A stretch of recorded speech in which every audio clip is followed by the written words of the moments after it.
안녕하세요. 반갑습니다. 모든 성도님들을 그리스도의 사랑 안에서 진심으로 환영합니다. 오늘 예배를 드리는 우리 모두 위에 하나님의 한결같은 은혜와 평강이 하늘로부터 풍성히 부어주시기를 간절히 바라고 기도합니다. 이제 우리 함께 전심으로 서로를 향하여 이 예배를 통하여 부어주실 하나님의 사랑과 축복을 선포합시다. 여호와께서 당신들에게 복을 주시고 당신들을 지켜주시며 여호와께서 당신들을 밝은 얼굴로 대하시고 당신들에게 은혜를 베푸시며 여호와께서 당신들을 고이 보시어서 당신들에게 평화를 주시기를 빕니다. 아멘. 이제 우리 마음을 모아 합심으로 기도하며 하나님의 은혜의 보좌 앞으로 나아갑시다. 하나님이 기뻐하시는 합당한 예배가 될 수 있도록 이 시간 진실하게 우리의 허물과 죄를 참여하며 기도합시다. 형제자매들과 교회를 위하여 기도할 때에 빛대신 예수님을 배우고 본받아 세상의 빛으로 믿지 아니하는 이웃에게 복음의 빛을 전하며 예수님의 사랑으로 이웃과 교회를 섬기는 예수님의 신실한 제자가 되게 하소서라고 기도합시다. 그리고 아프신 분들을 위해 기도합니다. 박윤경 정계자 전도사님, 노창덕, 황순금, 이동순, 김내정 원사님, 이두상 사님의 치유를 위해 기도해 주시기를 바랍니다. 다 함께 기도하겠습니다. 주의 날개 아래 거하는 것 주의 임재 안에 거하는 것 나의 가장 큰 소망 나의 가장 큰 은혜 주와 함께 동행하느니 주의 날개 아래 거하는 것 주의 임재 안에 거하는 것 나의 가장 큰 소망 나의 가장 큰 은혜 주와 함께 동행하느니 나의 가장 큰 소망 나의 가장 큰 은혜 주와 함께 동행하느니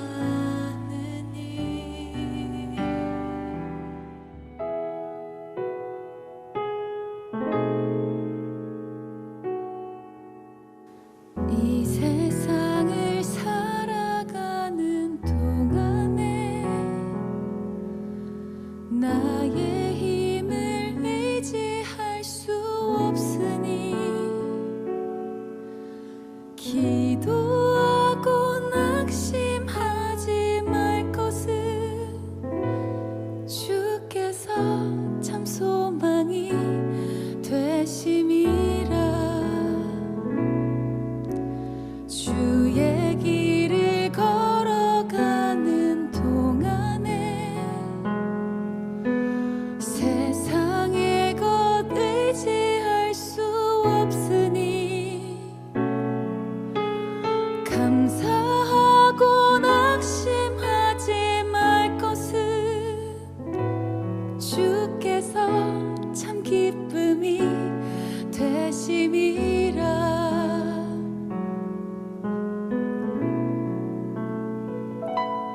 하나님의 꿈이 나의 비전이 되고 예수님의 성품이 나의 인격이 되고 성령님의 권능이 나의 능력이 되길 원하고 바라고 기도합니다.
비전이 되고 예수님의 성품이 나의 인격이 되고 성령님의 권능이 나의 능력이 되길 원하고 바라고 기도합니다.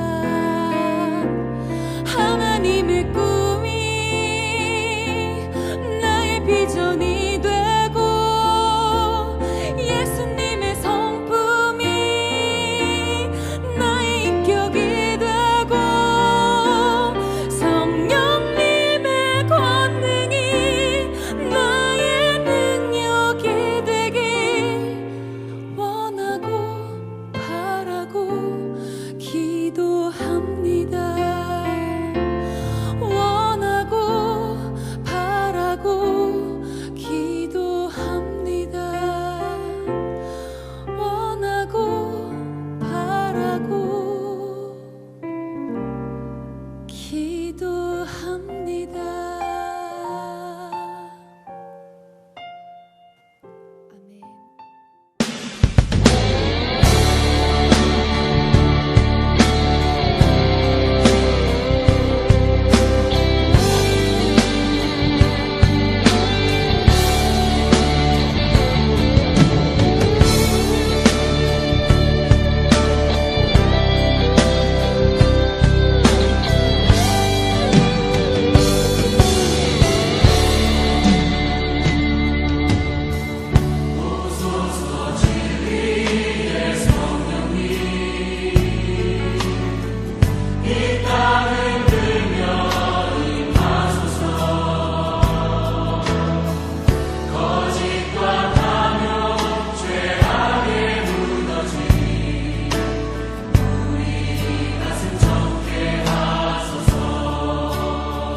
안녕하세요. 반갑습니다. 사순절 첫째 주일 예배 오신 우리 모든 성도님들을 진심으로 환영합니다.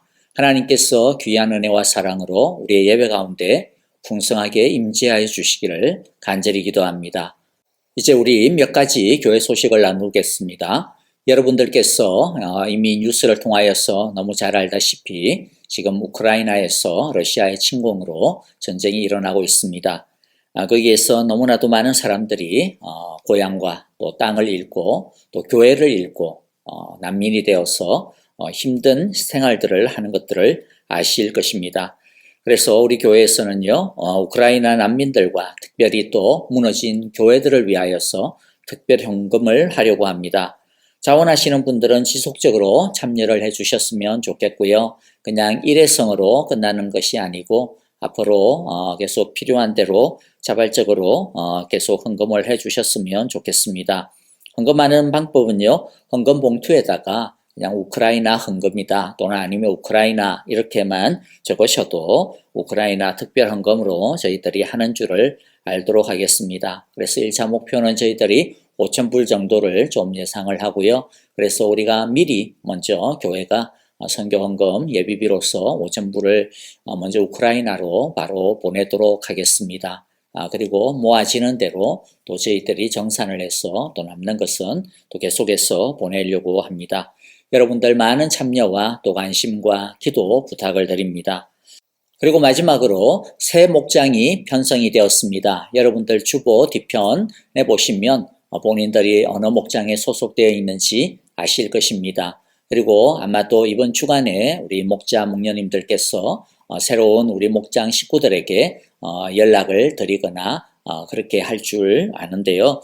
그래서 우리가 새로운 목장이 편성이 되어서 다음 주일에는 우리 사랑의 식탁 교제를 좀 가지려고 합니다. 여러분들 이제 마스크도 다 이제 자율적으로 하게 되어졌는데요. 이때까지 온라인으로 이렇게 주일 예배를 보시고 계시는 분들도 이제부터는 여러분들 조금 더 일어나셔가지고 이제 현장으로 우리 교회로 나오셔서 함께 우리가 얼굴과 얼굴을 맞대고 같이 예배를 드렸으면 좋겠습니다. 특별히 다음 주일날 우리 새롭게 목장 식구들을 만나는 첫 시간이니까 같이 많이 참여해 주시기를 부탁을 드리겠습니다. 나머지 소식은 주보를 참조해 주시면 감사하겠습니다.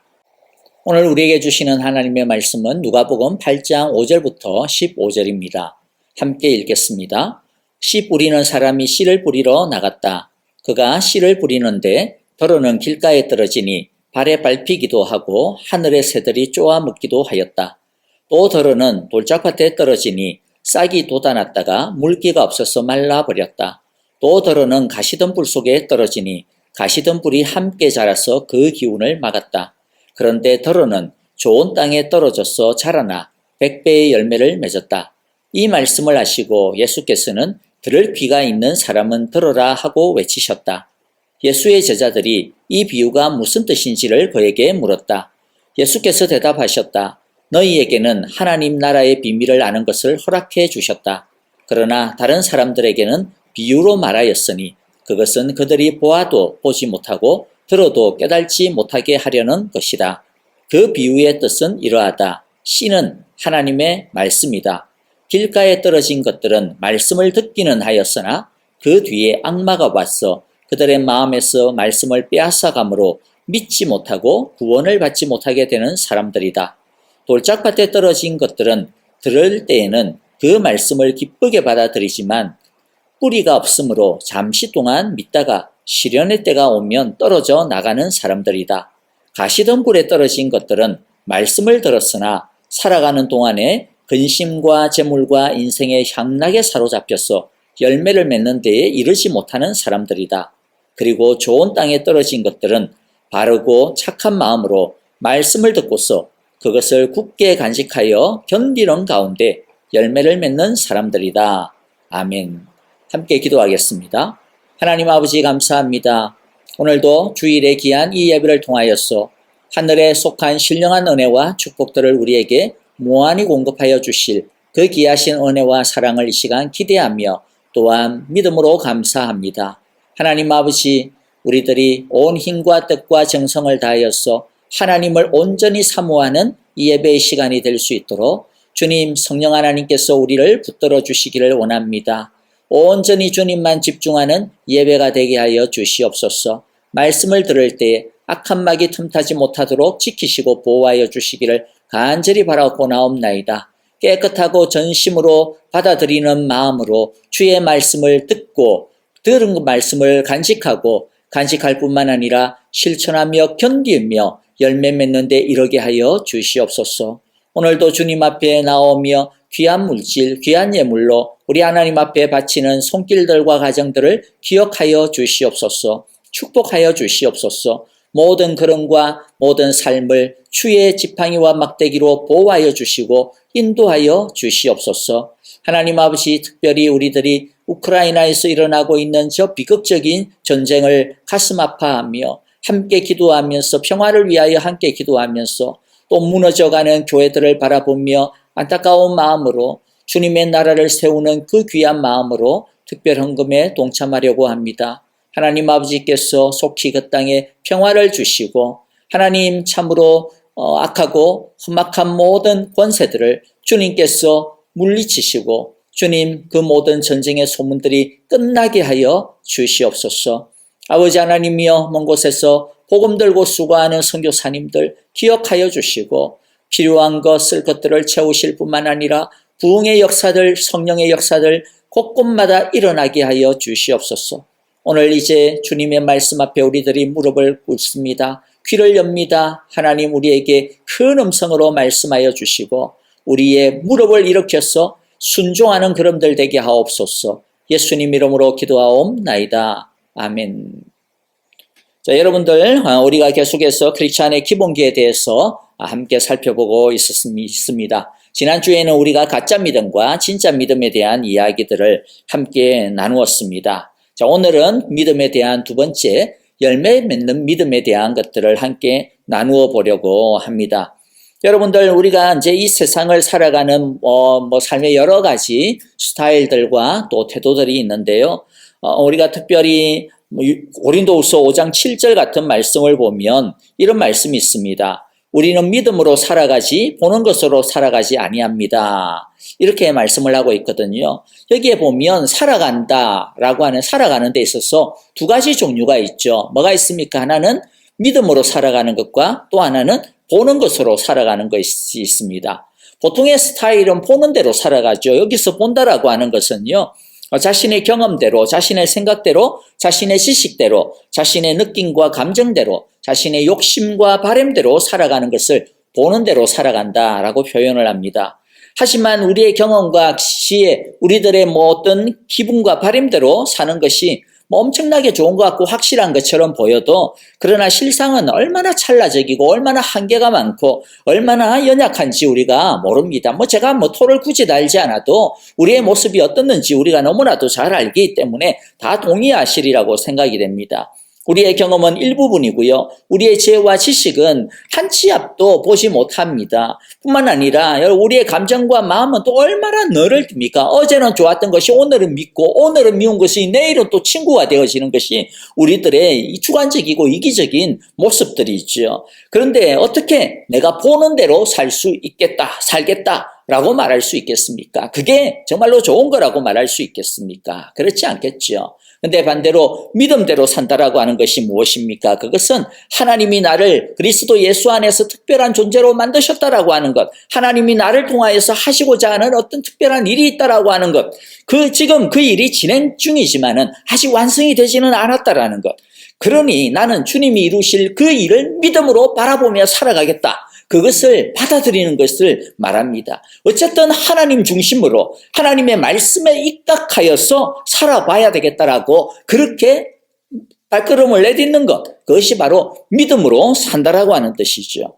우리에게는 언제나 이 두 가지 시각이 있다라는 거죠. 보는 대로 살려고 하는 마음과 믿음으로 살려고 하는 이 두 마음이 있다. 우리는 결국 이 둘 중에서 하나를 선택하면서 살아가야 됩니다.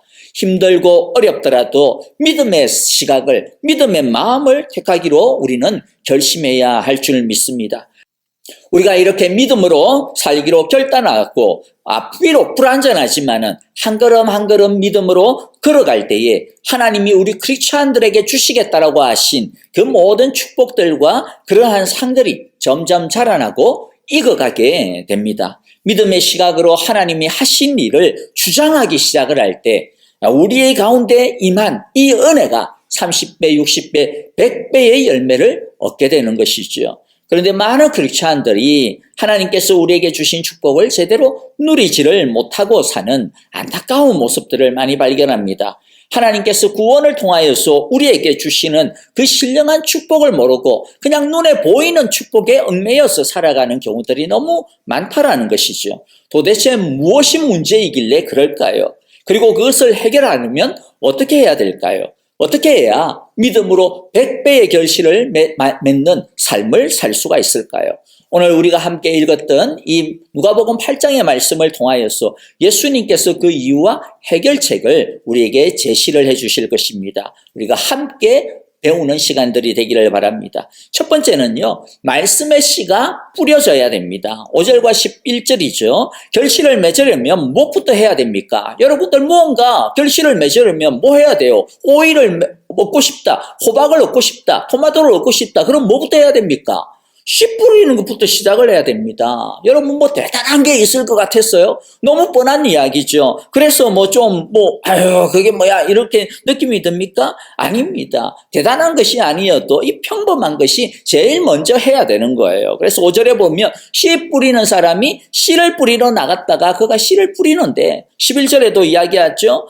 이 비유의 뜻은 이러하다. 씨는 하나님의 말씀이다. 이 씨가 뭐라고요? 하나님의 말씀이다. 예수님께서 이 땅에 오셔서 하신 일들이 뭐냐면 이 뿌리는 것이었습니다.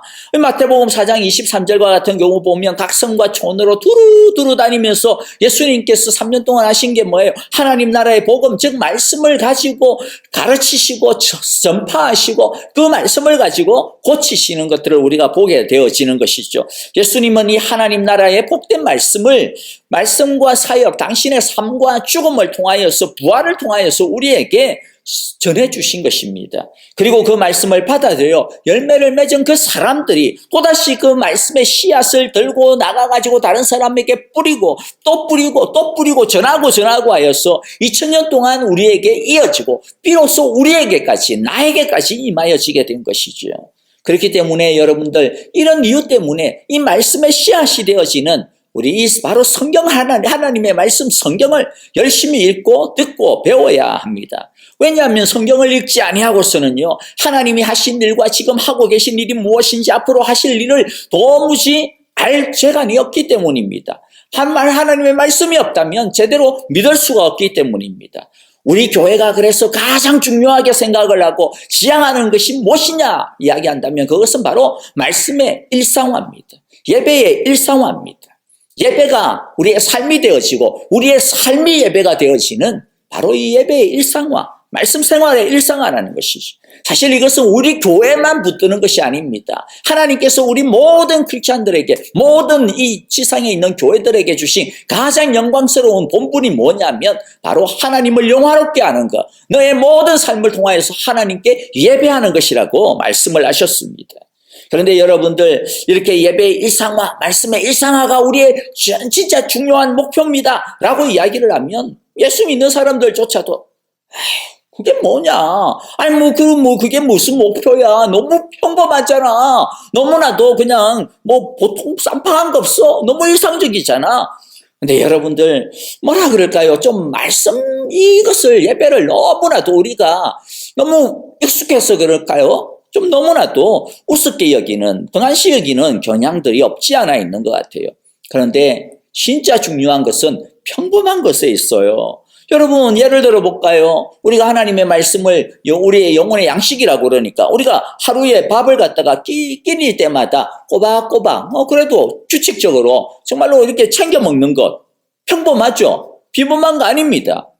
사실 물론 사실 비범하기도 해요. 왜냐하면 지금 우크라이나와 같은 상황 속에서 또는 아니면 IT와 같이 정말로 열악한 환경 가운데서 하루 한 끼 먹는 것도 어렵잖아요. 힘들잖아요. 옛날에는 그게 정말 별거 아니었는데 그런 상황이 되면 너무나도 비범한 일들이 되어지는 것이죠. 그런데 우리가 그런 너무 이렇게 극단적인 거 말고 우리들의 평범한 일상을 보면 진짜 어떻게 보면 그렇게 뭐 그냥 새끼 챙겨 먹는 것들이 평범하다라고 이야기할 수 있을 것입니다. 근데 여러분들 그러한 그 평범한 것들을 우리가 무시한 채 그냥 끼리를 갖다 대충 그러고 뭐 달달한 사탕이나 케이크나 이런 거 먹고 좋아하는 거나 먹고 아니면 뭐 보약이 좋다 그래가지고 뭐 보약만 때려 먹고 아니면 어떤 때는 뭐 좋은 음식은 막 먹었다가 어떤 때는 또 굶었다가 만일 그렇게 하면 어떻게 될까요? 건강이 어떻게 될까요? 분명히 문제가 생길 것입니다. 여러분들 이 평범한 일상의 밥이 사실은 절대로 평범한 게 아닌 거예요. 다만 너무나도 흔하고 너무나도 일상적이기 때문에 우리가 그 소중함과 귀중함을 진짜 그 가치를 갖다가 힘을 잊고 살 뿐인 것이죠. 그런데 이것이 영혼의 밥인 말씀과 예배에 있어서도 동일하게 비슷하게 나타나더라는 것이죠. 우리 크리스찬들이 그렇게 생각을 많이 하고 있다라는 겁니다. 매일 새끼 먹는 밥의 중요성을 심각하게 생각하지 않냐고 살듯이 우리 영혼의 밥인 이 하나님의 말씀을 매일 먹는 거 몇 끼니마다 챙겨 먹는 거 이 텐텐텐 하는 거 새끼 영혼의 새끼 아닙니까? 영혼의 새끼. 예? 발음을 좀 잘해야 되지. 영혼의 삼끼 새끼입니다. 우리의 영혼의 호흡에 대하여서 이 영혼의 모든 것들의 총합인 이 예배에 대하여서 중요하게 여기지 아니하고 뭐 그냥 그거는 뭐 다 아는 건데 이렇게 생각한다라는 것이죠. 그러나 여러분들 다시 말씀드리지만 아무리 대단한 것을 먹어도요 새끼 밥심이 없으면 새끼의 일상적인 밥에 그 꾸준한 영양이 없으면 아무리 보약을 때려 먹어도 오히려 그것이 우리의 건강을 해칠 수도 있다라는 것이죠. 우리가 그냥 자연스럽게 호흡을 하고 사는데 그 평범한 호흡을 안 한다고 생각을 해보십시오. 제대로 하지 않는다고 하면 어떤 일이 일어나겠습니까? 큰일이 일어나겠죠. 그러므로 여러분들 예배의 일상화, 말씀의 일상화는 너무나도 당연한 것이고 너무나도 어떻게 보면 평범한 것이지만은 그러나 너무나도 중요한 것입니다. 절대적으로 중요한 것입니다. 그거 제대로 안 하면 진짜 골로 갑니다. 그렇죠? 우리가 신앙생활에 있어서 다양한 것을 많이 합니다만은 그러나 이 예배의 일상화와 말씀의 일상화가 되어지지 아니하면 아무리 다양한 것들을 갖다가 해도 그것은 하나의 이벤트에 불과할 뿐이라는 것입니다. 아무리 삐까뻔쩍한 것들을 해도 모래 위에 세운 집에 불과할 뿐이라는 것이죠. 그러므로 말씀의 일상화, 예배의 일상화에 우리 모두가 정말로 최선의 힘을 경주하고 그야말로 흔히 이야기하듯이 목숨을 걸고 살수할 수 있게 되어지기를 바랍니다. 뭐 대단한 비법에 너무 뭐가 있느냐고 찾아다니지 마십시오. 아니요, 하나님의 말씀의 비법보다 더 중요한 게 어디 있겠습니까? 자기 스스로 하나님의 말씀을 볼 때 그 말씀이 살아서 자기에게 훅 하고 밀려 들어오는 마치 자기 뇌에 태양이 빵 하고 환하게 비치듯이 성령께서 말씀의 빛을 환하게 비춰주시는 그런 은혜를 우리가 잘 알아야 되지 않겠습니까? 우리가 말씀을 진정으로 사랑하고 말씀 예배를 진정으로 드리면 말씀의 저자이신 성령님께서 역사하기 시작하는 그게 비법입니다. 그냥 말씀을 보고 듣는 것이 아니라 그냥 예배를 드리는 것이 아니라 정말로 온 마음과 온 힘을 다해야 됩니다. 대신에 여러분 교회 역사 속에서 일어난 강력한 붕의 역사들과 그 붕의 역사들의 그 시작과 중심에는 뭐가 있느냐면 말씀을 사랑하는 거예요. 말씀의 씨앗들이 뿌려지는 것이었습니다. 말씀의 일상화가 있었습니다. 우리 한국교회가 불과 140년밖에 안 되는 개신교회의 역사가 있지만은요. 그러나 기독교의 역사상 유래를 찾아볼 수 없을 정도의 폭발적인 부흥들과 물론 문제들도 있기도 하지만은 하지만 또 세계 선교에도 이렇게 크게 기여할 수 있었던 그 원동력이 어디 있느냐면 말씀을 사모하는 여기에 있었습니다. 내가 말씀을 뿌려달라고 그렇게 하나님 앞에 기대하고 하나님 앞에 간구하는 것이 있었다라는 것이죠. 1907년 평양의 대부흥운동과 같은 그런 것들도요. 그 중심에는 뭐가 있느냐면 사경회, 요새는 부흥회라고 표현하지 옛날에는 사경회라고 그랬어요. 왜냐하면 말씀 중심이었거든요. 말씀을 갖다가 계속해서 듣고 성경을 갖다가 한 챕터로 쫙 강해를 하고 아침, 새벽, 오전, 그 다음에 저녁 3번에 걸쳐가지고 계속, 그리고 또 오후에는 나가서 전도하고. 여러분들 이렇게 하나님의 말씀을 사모하는 열정과 열심, 그렇게 그 마음을 가지고 그 마음속에 뿌려지는 하나님의 말씀이 있고 그 말씀을 온 마음으로 받아들이자 그들 안에 있었던 온갖 더러운 죄악들이 그들을 갖다 강력하게 묶고 있었던 그 조선의 그 악습들, 그 나쁜 패단들, 그 나쁜 습관들, 그 모든 연약함들, 그 과거들이 전부 다 끊어지게 되어지는 엄청난 역사들이 일어나는 것이죠.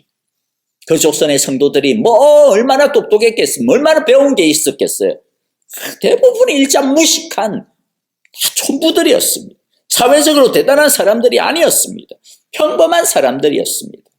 그러나 말씀의 씨가 뿌려지니까 그런 것들은 아무런 장벽이 되어지지를 못하는 것이에요. 왜 그렇습니까? 말씀이 능력이 있기 때문에 그렇습니다. 말씀 자체가 능력이기 때문에 그 말씀이 그 사람 안에서 있는 모든 것들을 끊어버리고 박살내는 능력이 그 안에서 폭발적으로 일어나게 되어지는 것이죠. 우리 중에도 그런 말씀의 일상화의 능력을 체험하고 계신 분들이 많이 계신 줄 저는 압니다. 많은 분들이 제게 참으로 격려되는 말씀을 많이 해주셨어요. 팬데믹 동안 매일 드리는 온라인 새벽 예배를 통하여서 정말로 그 어려운 시기를 헤쳐나갈 수 있었습니다. 그 시간을 내가 기다렸습니다. 그 말씀을 가지고 내가 하루를 버텼습니다. 그런 고백들 참 많이 들었고요. 또 어떤 분은 최근에 몇 개월 동안 아침에는 온라인 새벽 예배를 드리고 저녁에는 부부끼리 두 분이서 1시간 반씩 막 이렇게 가정 예배를 드리는데 부부가 함께 성경을 읽고 그 말씀을 가지고 붙들고 기도를 하고 그 말씀을 붙들고 찬양을 하고 막 그럴 때 그 말씀과 예배가 주는 그 능력이 막 흘러넘치는 거예요. 너무나도 흘러넘치어서 간증을 하는 것을 들었습니다. 여러분 다시 정리합니다마는 우리가 보는 대로 살지 아니하고 믿음대로 살아가기 위해서는 믿음의 보물창고인 이 하나님의 말씀만을 붙들어야 됩니다. 믿는다고 전부가 아닙니다. 여러분 믿더라도 우리가 믿고 싶은 것을 믿지 않고 또 우리가 되고 싶은 것을 믿는 것이 아니라 주장하는 것이 아니라 하나님의 말씀을 통하여 전하여 주신 그 진리를 전인격적으로 받아들일 때만 진리가 이끌어가는 대로 견고한 믿음을 쌓아나갈 때 바로 우리의 믿음이 이루어져 가는 것입니다. 하나님이 약속하신 하나님이 살아계시다는 것과 하나님을 찾는 자들에게는 하나님께서 상 주시는 분이시다라고 하는 것을 그때 비로소 온전히 경험할 수 있게 되어집니다. 예수님의 귀한 인격과 능력, 성령님께서 맺게 해주시는 풍성한 열매를 그때 우리들이 맺어갈 수 있을 것입니다. 모두 말씀의 일상화와 예배의 일상화를 통하여서 이런 성령의 놀라운 역사들을 날마다 모든 일들마다 경험하고 누릴 수 있게 되어지기를 간절히 기도하고 축복합니다. 그리고 이제 중요한 것이 있는데요. 어떤 밭이냐. 이제 말씀을 뿌려줬는데 그 뿌려진 그 밭이 어떤 거냐가 중요하겠죠. 그래서 둘째는 나는 어떤 밭의 소유자인가. 즉 어떤 마음을 갖고 하나님의 말씀을 받아들이느냐가 중요하다는 겁니다. 이 비유에서는 여러 종류의 밭이 나오는데요. 이것은 여러 종류의 사람을 의미할 수도 있고요. 또 아니면 한 사람, 나 개인이 가지는 다양한 마음의 어떤 상태를 말할 수도 있습니다. 두 가지 중에 어느 것만이 더 맞다라고 할 수 있는 것은 아닌 것 같고요. 둘 다 얼마든지 가능하기 때문입니다. 그러니까 여러분들 중요한 것은 뭐냐면 우리가 어떤 마음을 갖고 있느냐, 내 상태가 뭐냐라고 하는 것이 중요하다라는 것이죠. 먼저 여러분들 열매를 맺지 못하는 세 가지의 밭이 나오죠. 사실 첫 번째는 불신의 영역이기 때문에 어떻게 보면 우리와는 아주 직접적인 관련이 없지만 그래도 한번 보죠. 세 가지 일단 정리를 해보죠. 먼저 길가, 두 번째는 돌짝밭, 세 번째는 가시덤불 이야기하죠. 길가와 같은 마음은 그냥 아예 관심이 없는 상태입니다. 말씀을 들어도 아예 집중하지 아니하고 건성건성으로 듣는 상태이죠. 예배에 나와도 아무 생각도 없고 머릿속에는 온갖 잡념들과 온갖 상상들이 막 나래를 갖다가 피고 날아다니는 그러한 상태가 바로 길가와 같은 상태입니다.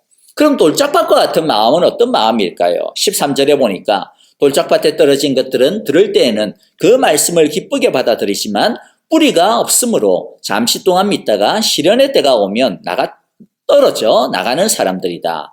자, 뿌리가 없는 상태, 깊지 못한 상태, 말씀을 감정적으로는 받아들였는데 아직 자신의 것으로 깊어지지 아니한 상태, 그런 경험이 없는 상태와 같다라고 이야기합니다.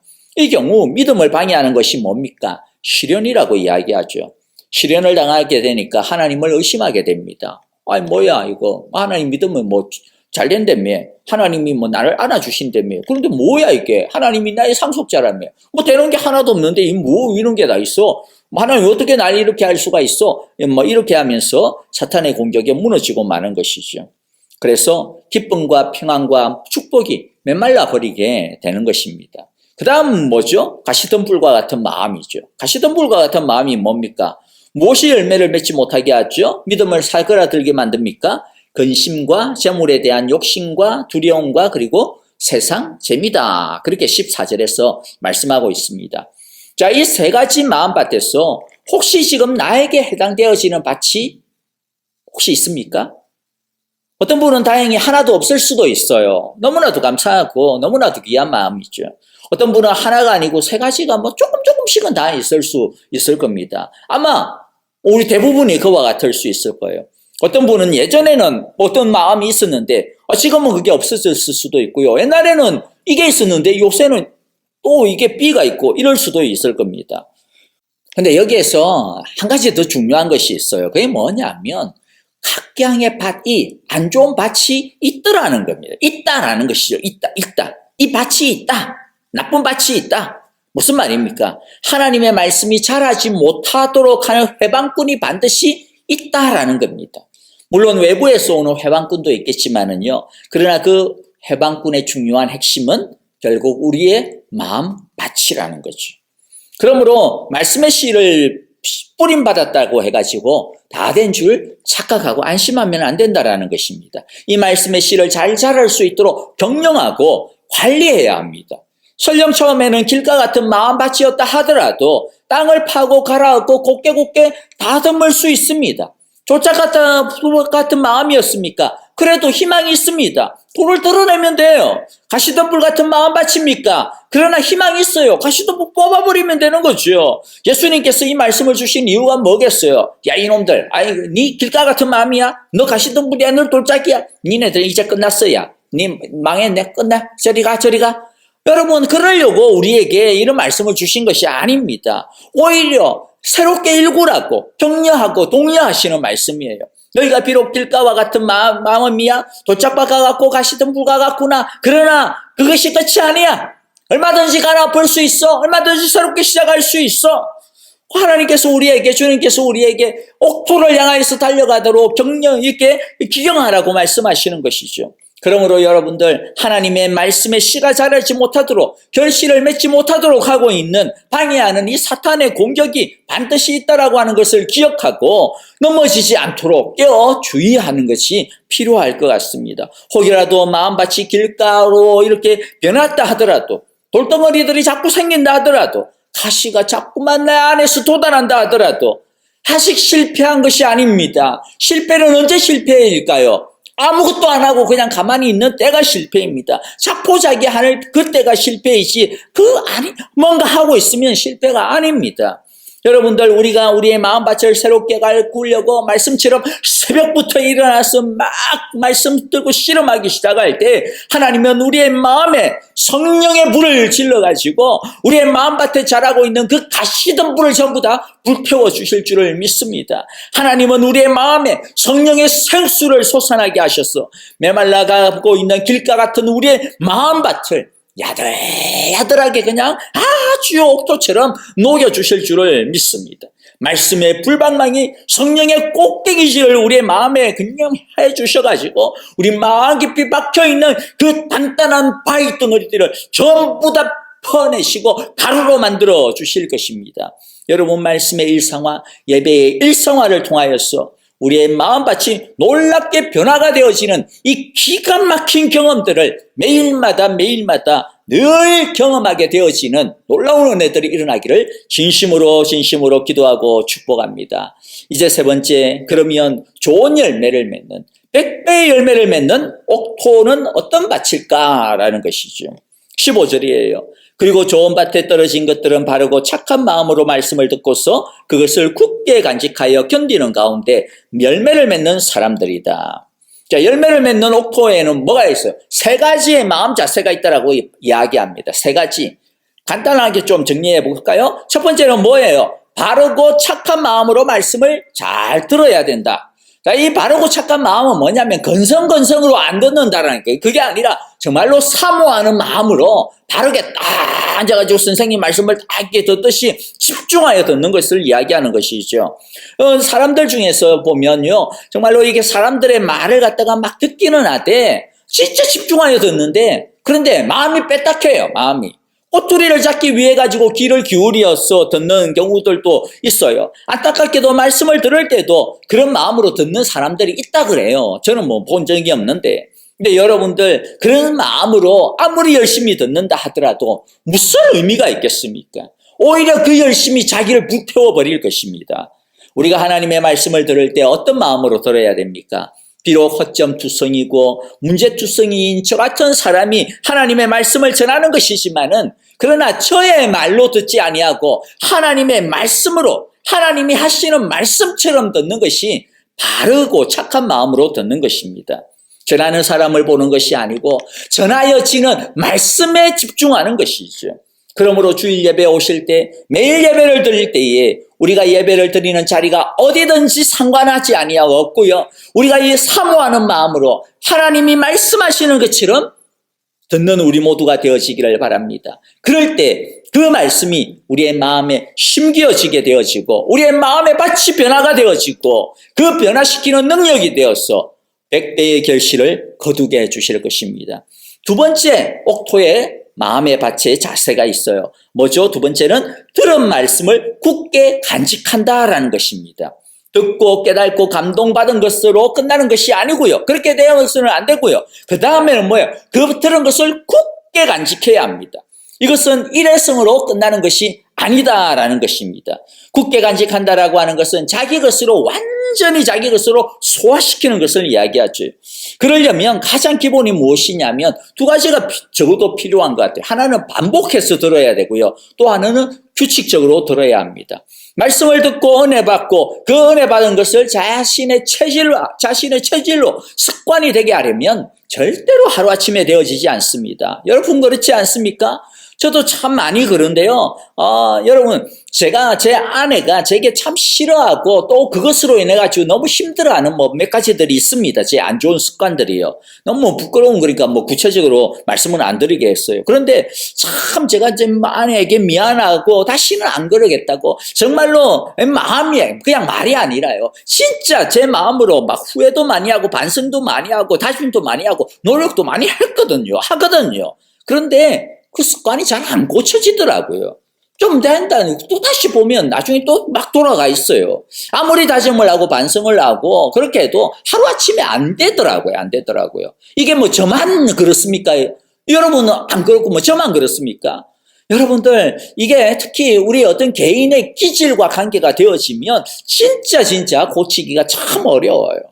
그런데 그럼에도 불구하고 고쳐야 되잖아요. 그러려면 어떻게 해야 돼요? 어쩔 수 없어요. 반복해야 돼요. 그리고 규칙적으로 그것을 훈련해야 됩니다. 그냥 잘 되겠지, 이번에는 내가 은혜를 갖다 엄청 막 쉽게 받았으니까, 내가 불 받았으니까 되겠지, 오래 못 갑니다. 여러분들, 다시 옛 기질과 습관들이요, 이 돌처럼 또 솟아올라오고요, 가시들이 또 솟아올라오기 때문입니다.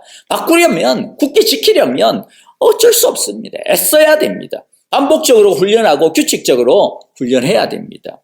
옥토도 마찬가지예요. 아무리 기름진 옥토도 가만히 내버려 두면 어떻습니까? 어디에서 자라는지 잡초가 올라오고 어디에서 생겼는지 돌멩이들이 막 나와요. 참 희한한 일이에요. 여러분들, 그렇기 때문에 들은 말씀을 굳게 간직하여 그 말씀을 완전히 자신의 습관이 되게 하고 더 나아가 자신의 체질이 되게 함으로써 가시던 불은 옥토로 변화시키고 옥토 같은 우리의 믿음과 마음은 계속하여서 옥토로 유지할 수 있는 것이죠.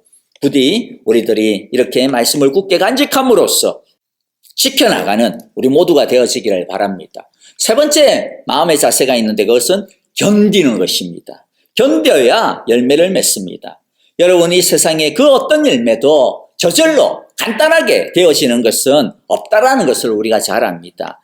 시편 126편 5절과 6절에도 이렇게 말씀하죠. 눈물을 흘리며 씨를 뿌리는 사람은 기쁨으로 거둔다.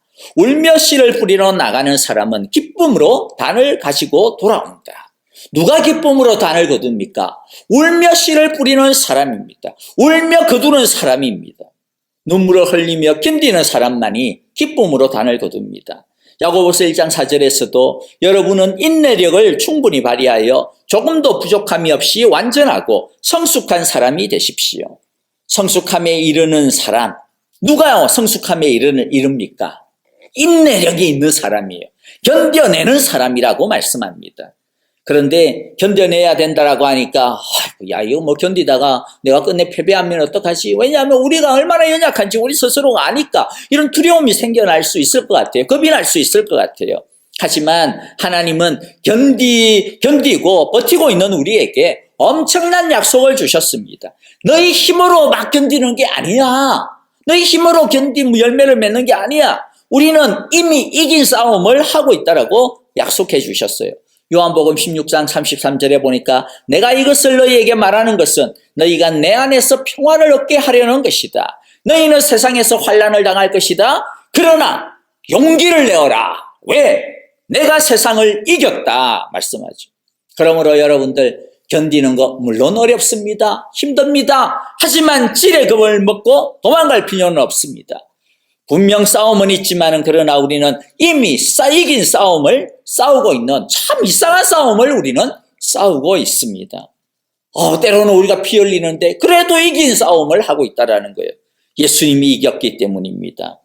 여러분, 하나님의 말씀을 바르고 착한 마음으로 듣고 그리고 듣기만 하는 것이 아니라 들은 것을 굳게 간직하고 그리고 들은 그 말씀을 각종 유혹과 근심과 더불어 싸우고 견디는 믿음의 사람들에게 주님께서는 믿음으로 맺는 100배의 결실에 아름다운 영광의 열매를 주실 줄 믿습니다. 우리 모두 주님께서 주시는 이 기회의 열매를 많이 맺어가는 귀한 삶이 되어지기를 간절히 축복합니다. 말씀을 마무리합니다. 열매 맺는 귀한 믿음을 가지려면 뭐부터 해야 돼요? 일단 씨부터 뿌려야 됩니다. 씨도 안 뿌리고 그냥 열매 절대로 안 됐죠. 일단 씨부터 뿌려놓고 이야기를 합시다. 말씀의 씨를 항상 뿌려야 됩니다. 말씀의 일상화, 예배의 일상화, 우리가 이것을 우리의 최고의 목표다 했지만 사실 이건 어떻게 보면 기초입니다. 기초. 이게 있어야 다른 이야기가 되니까 그래요. 우리는 보통 이게 안 되기 때문에 자꾸 이것을 중요하게 지금 말씀을 하는 거죠. 예배의 일상화와 말씀의 일상화가 우리의 밥심이고 우리의 우리의 숨통이다라고 하는 거 우리 기억합시다. 그런데 하나님의 말씀을 듣고 하나님의 나라에 들어가게 된 사람들이 그리스도 안에 있는 이 축복을 누리지 못하도록 방해하는 해방꾼들이 있습니다. 적어도 오늘 말씀 보니까 두 가지 해방꾼들이 있었어요. 뭐예요? 어떤 게 있었습니까? 하나님의 말씀을 따르는 데서 오는 불편함, 또 손해를 보는 거, 더 나아가 심하게 박해를 받는 어떤 어려움, 시련이 있고요. 또 하나는 세상살이에서 오는 유혹과 근심이죠. 이런 방해의 물결은요, 우리가 이 세상에서 호흡하며 사는 동안에 끊임없이 밀려들을 것입니다. 하지만 이런 방해의 쓰나미에도 불구하고 그리스도 안에서 이루어진 놀라운 축복, 그 놀라운 은혜가 우리 속에 자랐어.